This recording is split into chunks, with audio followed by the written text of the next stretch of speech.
ನಾಡಿಗಳಿಗೊಂದು ಗುಡಿ ಪೂಜಿಸಿ ದಿನವಿಡಿ ಪತಿಯೊಳಗಿರುವಳು ಸತಿಯು. ಸತಿಯು ಅವಳೇ ಮತಿಯು ಅವಳೇ ಬಾಳಿನ ಹಾಡಿಗೆ ಶ್ರುತಿಯು. ಪತಿಯ ಏಳಿಗೆ ಸತಿಯ ಕೈಲಿದೆ.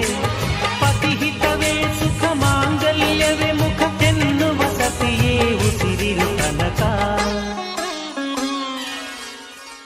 ಸುಮತಿ ಸುಮತಿ ಶ್ರೀಮತಿ ಆರು ಗುಣಗಳೇ ನಿನಗಾರತಿ.